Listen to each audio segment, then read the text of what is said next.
Welcome to issue number 3 of the Immortal X-Men from the great mind of Kieron Gillen. But before I get started, if you don't mind, can you please leave a like and comment on the video to help the channel grow? From the previous issues, Hope Summers has assumed Magneto's seat on the council after his departure and showcased her abilities in leadership and action in the chaos that Selene unleashed following her own rejection for the position.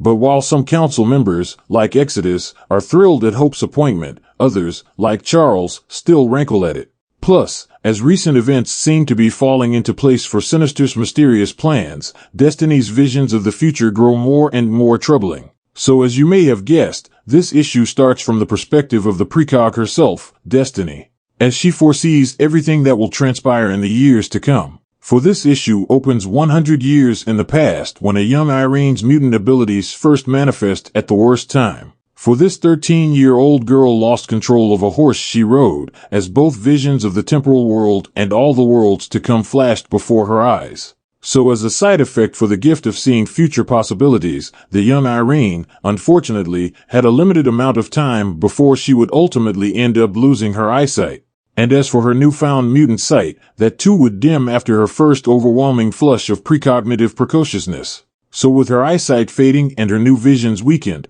Irene was determined to make what little time she had left count. For instead of traveling the world and taking in all she could see, Irene chose to lock herself in her room and transcribe everything she has seen in her visions. So in a total of 13 months, the new mutant was able to write 13 volumes. Volumes that contained what she had seen, in a mix of truth and lies. Because the future was an open book to her, but to others, it must be concealed. So with that said, we skip over to the current day, with Destiny writhing in pain as Mystique looks on in horror. So with little she could do, Raven enlists the help of Emma in order to scan her love's mind. But forever being the spy, Raven warns against Emma prying too deep with a weak threat that both women know she couldn't carry out. For Emma tells Raven that she understands the stress and worry she is going through and ensures her that she is on her side as she peers into Destiny's mind. And to her surprise, Destiny's mind is consumed by visions upon visions to the point where the whole thing is overwhelming. So much so that Emma stood no chance of solving it at this very moment. So with the problem proving bigger than herself, Emma suggests that the council needs to be brought in on this. And tells Raven that Charles promises that no major votes will take place today, given the fact that Storm is off at another Iraqi challenge. So despite Mystique's mistrust towards Charles, she ends up going with Emma's plan for now. So as the two women exit Destiny's room, we skip back to the past, where we see Irene entering a Western tavern. And while that is going on, we get a dialogue from Destiny herself talking about numerous possible futures she has seen with potential partners. And in every scenario, she looked into the relationship as dutiful and depressed. Because in the worst case scenarios, the relationships were terrible, and in the best case, they were a velvet cage. But the first time Irene saw Raven, she instantly got nervous as she stood in the presence of the divine. And within moments she was able to make Mystique smile, which is a feat in itself. For no one was able to do it but her. So as the two grew close, Destiny made Raven her first Nexus point. Now for those who don't know, a Nexus point is key for Destiny to understand what to do moving forward, because her gift works by seeing possible futures. So as long as she follows the threads to keep her with Mystique, then all is good in her eyes.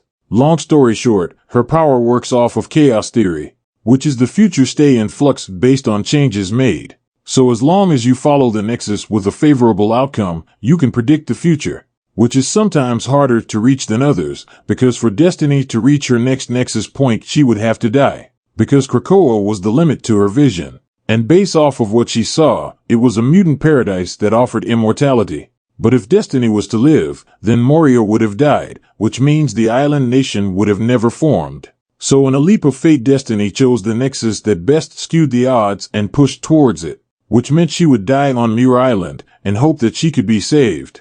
And because of that, she couldn't tell Raven she was going to die. Or else Mystique would have stopped it. So instead of telling her the full story, she ended up telling her to burn Krakoa if they don't bring her back. Now, with the backstory clear, we jump back to the current day, with the Quiet Council currently in full swing. And at this moment Charles is revealing the full truth to Hope Summers. And Hope's first response to this game-changing news is, "Why don't we tell everybody?" Which Charles explains why it is a bad idea. which confused Hope, because she states, "Why would you give me the Cerebro helmet if you didn't want me more involved?" So, with that statement, the truth started to come out. The game that Mystique played to bring back Destiny, because Charles quickly denied ever doing that, which sparked Sinister to recount a strange visit from Eric. Because according to Sinister, Magneto requested all of Destiny's DNA, and at the time Sinister had no reason to assume it was someone else. So with the cat out of the bag, Sinister changed his face to our blue friend. Mystique hops out of her chair to defend her actions, stating she had two options: either she tricked a few people, or she burns the island to the ground. So as you may have guessed, all hell broke loose, as Charles started to argue with Mystique. So with emotions high, Destiny twisted and turned in pain as the visions in her head grew stronger and stronger, as visions of both Judgment Day and Sins of Sinister filled her mind. For on this diagram, we see several possible futures, everything from Judgment Day to Nimrod's extinction event. But another thing we notice is most of the timeline stops short, which is something Destiny can't explain. Because she states, it's like something with a lot of power is blocking her visions. But what we do see relates to the Sins of Sinister event. For Sinister is trying to escape with a ship covered with the flesh of Shaw, as a godlike Exodus grabs the craft in the palm of his hand. And with ease, he deals out punishment on the man who burned paradise, as he consumes Sinister. But before the Diamond King falls, he revealed his trump card. He revealed that he could reset the timeline. So as Destiny wakes from her vision storm, she comes to the realization that Sinister has Moria clones. So with Raven's secret out, Charles was not about to let this transgression slide, as he threatened immediate action, because he wanted Mystique removed from the council by vote, which was something Kate thought was too intense, because she said her famous comic phrase, which is that Professor Xavier is a jerk. On a side note, that phrase was first used back in Uncanny X-Men issue number 168. But anyway, getting back to the story, Charles took offense to Kate's outburst and replied by saying, "I'm sorry, but I'm a little tired of you all judging the steps Eric, Moria, and himself took to take you to paradise. Because at the end of the day, they did what they needed to do in order to get you to where you are today." So with the idea of voting her off on the table, a voice rang out from the entrance of the room saying, "A war is indeed coming within weeks." So with all eyes on the door, we see Destiny back on her feet and ready to prepare for what is to come. And in this war she speaks of, they must fight for their immortality. And if they want to be successful, then they will have to work as a team. So with Destiny dropping that bombshell on the council, Exodus was the first to fall, as he considers letting this drama go, as they prepare for the future. So with this disaster avoided, Destiny have to be sure moving forward not to let Nathaniel know that she is aware of his clones. For if he even thought that she knew, then he may reset the timeline and bring Destiny back to square one. So with everything set and done, we pick up with Destiny and Mystique in their room. And when they get there, Destiny begins to write one of her famous novels.